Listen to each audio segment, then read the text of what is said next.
There she is. Hey, Hello. Sam. Tell us a little bit about yourself. I'm mostly here because I'm a current senior. So I understand a lot of what teens are going through right now and kind of how they're feeling through my own experience. But I also just really love giving back to youth. I've done a lot of trainings for students. I'm a student leader on campus. And I'm really passionate about making sure that students and teens are making it through this time so that they can be successful in the future. Agreed. All right, so I have to give a shout out to UCF. I got a UCF spirit splash stuck. I know. And look, I'm even wearing my UCF shirt. So Yeah, go nice. Charge on. Charge on. That's right. All right. Well, I'm going to let you take it away and talk to us about how our students are really feeling. Yeah. So I wanted to start by talking a little bit about my story and how I felt beginning of this process. So when I first found out that school was shutting down, it was originally only for 2 weeks, and I was on my spring break senior trip with all of my closest friends when I got the message from my school saying we were shut down for 2 weeks. And in the beginning, it wasn't great because I was like, oh, these are the things that I'm going to be missing. But in all actuality, it didn't hit me because I was missing whatever was happening in those 2 weeks. And then I was going to be able to come back and experience the rest of my senior year. And then, not even a couple days later, I got the notification that we were shut down for the rest of the semester and that my commencement was going to be postponed. And at first it didn't hit me, but when it did, it really hit hard. Because for at least 2 weeks, all I could think about was all of the things that I was going to be missing out on. You know, senior night and graduation, and the last time I, was with my clubs that I was a part of, or the day where I would get to pass on my student leadership roles to somebody else. There was the fact that we went away on senior break and we never knew that we weren't coming back. So everything felt like an unfinished part of the story. There was, the first time I talked with my roommate, and we both were like, we're no longer in our dorm together. Like, that is so crazy to me that at some point we had our last night rooming together and we had no idea.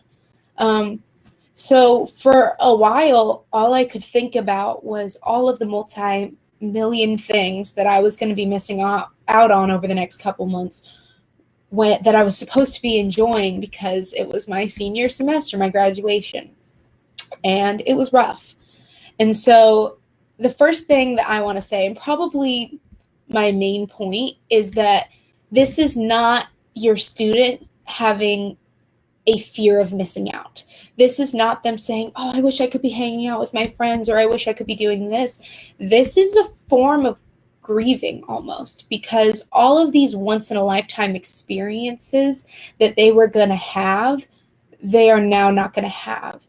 And they have to deal with the end of, for seniors at least, we have to deal with the end of our college or high school careers without any closure. But for any student, they have to deal with the end of this school year, right? Like, if they're in grade school, they are no longer going to be having class with their favorite teacher anymore, or they're not going to do any of these other things. So it is, in their minds, a form of loss. They have lost something. So that is probably my main point. This is their version of grieving. It's not necessarily depression. However, if during this time they pick up unhealthy habits, that is when it can get not in the best way. So I wanted to give a little bit of viewpoint into what's happening, but I also really wanted to talk about some ways that maybe you as parents could help your kids through. So I know for me in the beginning, I wanted to talk about everything that I was missing out on, but I also didn't because I felt like, I don't know, I felt like there's so much going on in the world and I'm upset over missing a senior formal, you know? I almost felt embarrassed by how upset I was over missing certain things when there are people out in the world who are sick and who are losing family members and who are in the hospitals. So, my number one thing is to make sure that your student is being gentle with themselves, that they are not saying that being upset about what they're missing out on is not bad, right? You're obviously going through a loss. I mean, for me, I am not going to have the rest of my senior year, and I very well might not have a graduation. And it is completely normal for me and for other students to feel sad or feel upset about those things. And it doesn't mean that they don't respect that other people are having issues in the world too. It means that they're normal because it's a tough time for everybody. The second is to let them get a little bit of extra rest. Now, I know during the pandemic, everyone's probably getting a lot of rest, so this may be preaching to the choir right now. But emotional exhaustion is just as debilitating as physical exhaustion. And so, if somebody's not properly taking care of themselves and taking proper rest to take care of their mental health, then that's when you can see a decline in their behavior and how they're doing. The third is to embrace their emotions. So, like I said in the beginning, I really didn't want to talk about how I was feeling because I felt like the only people who understood what I was going through were my friends who were also going through the same thing. But to be honest, one of the moments where I was able to actually really start getting better was when it was, I want to say, a week into quarantine. Me and my parents were having like a pool day so that we could get a little bit of sun. And I sat down and I told my parents all of the things that I was sad that I was going to be missing out on in my senior year.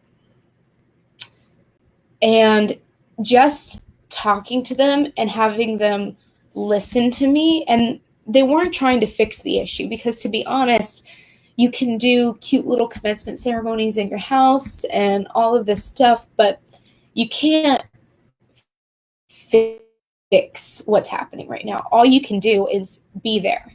And so being able to talk to them about what I was going through and just being able to get it off my chest, because I felt like it had been sitting there and I was thinking about it all the time, but I wasn't talking to anyone about it. That is so important, letting them embrace how they're feeling and letting them talk to you about it without trying to fix it for them. Because I think sometimes when you try and fix it, it almost feels like you give somebody a piece of candy because they're upset and everything's going to get better. And I know that's not the purpose. The purpose is to try and help in any way you can. But sometimes they just want somebody to listen to. And so for me, that was so important. The fourth is to create a regular sleep schedule. This is something that I am still struggling with because of quarantine, right? Like, we don't have as many things to do throughout the day, so our sleep schedules get off.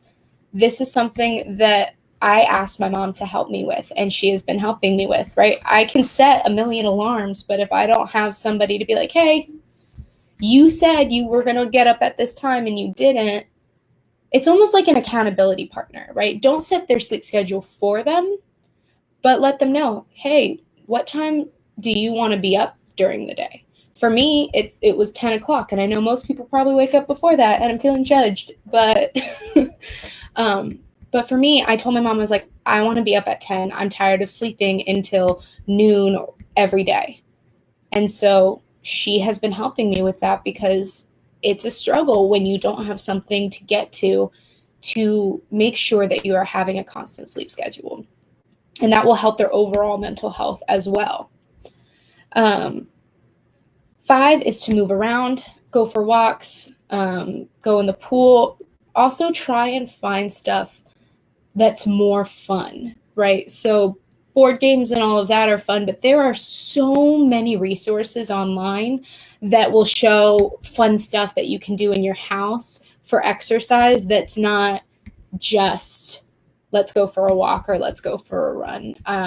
There are entire websites dedicated to it now, and there's some really fun ones that I've seen. Get into what they're into, because on TikTok there are like workout challenges that everyone is trying to do right now. I've tried a couple. I have not made it that far. But those are also things that if you maybe got into with them, you could help encourage them to do things to keep them active and to keep their blood moving a little bit. And then the last one is to help them set new goals. So for me, more than anything, what has helped me get through this process is the fact that I stopped looking back at what I was missing and I started to look forward to what is coming. So as a senior in college, that means a career. So I've started applying to jobs. I've had interviews. I've been working on my resume. I've been updating my LinkedIn. And the process of creating a new life for myself and planning a new life, where is it possible that I might be living, or, what will my apartment potentially look like, or what will my future job look like? That having that ability to look forward and to meet goals for myself and to have something else to look at that is not everything that I missed out on has immensely helped me. Because before I decided to start focusing on my future, I spent every day thinking about the things that I could have been doing if I was allowed to be on campus, right? I would have been in the office that I work in with all of my friends in the office who I love, or I would have been at an event, or I would have been hanging out at our student union or seeing my best friend. So when you are helping them set their own goals, make sure that whatever their goal is something for the future, right? Getting, maybe let's say everyone is still in school, right? So a goal might be getting good grades, but is that something to look for in a future tense, right? What happens after the pandemic? Right now, I think the most important thing you can do, and it's why I decided to put this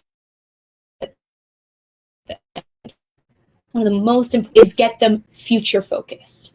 Whether they're a freshman in high school and their future focus is their sophomore year, what does that look like for them? What do they want in their sophomore year? Maybe start looking into what classes they might want to be having, or are there activities that they want to be a part of next year? It's about getting them out of right now, because right now we're still in a quarantine. We're still dealing with this pandemic. So right now, if that's all you're focusing on, it doesn't look so exciting.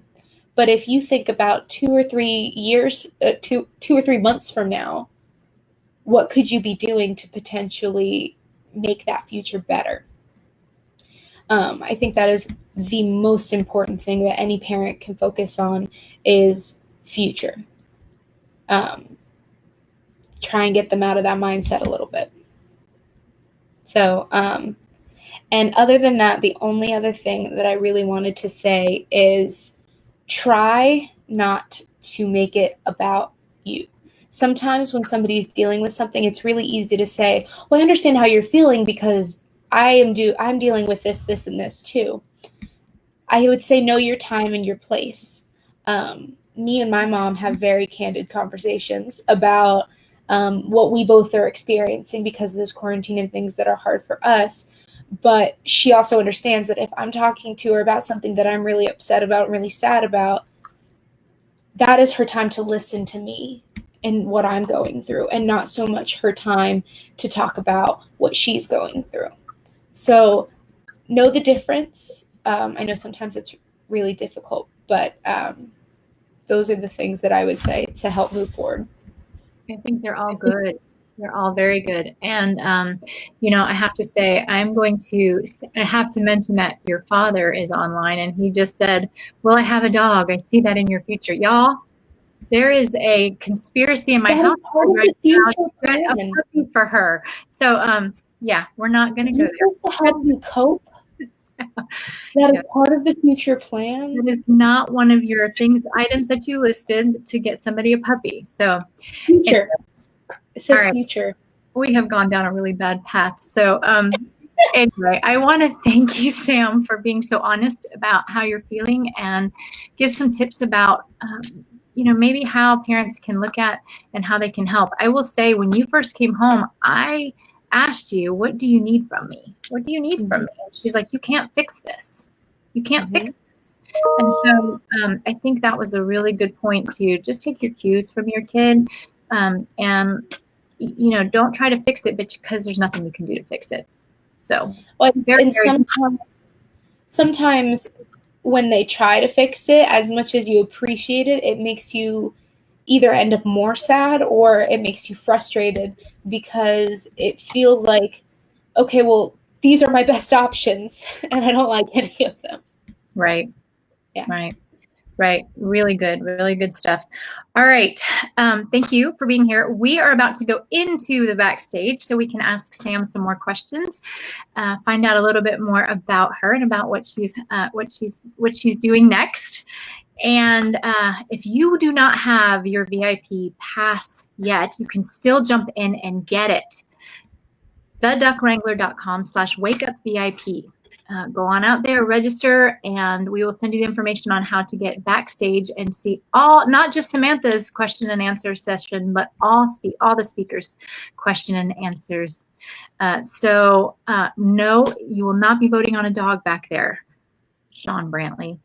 Okay. Yes. All right. No. So, all right. We will see you back there. Thank you for joining us.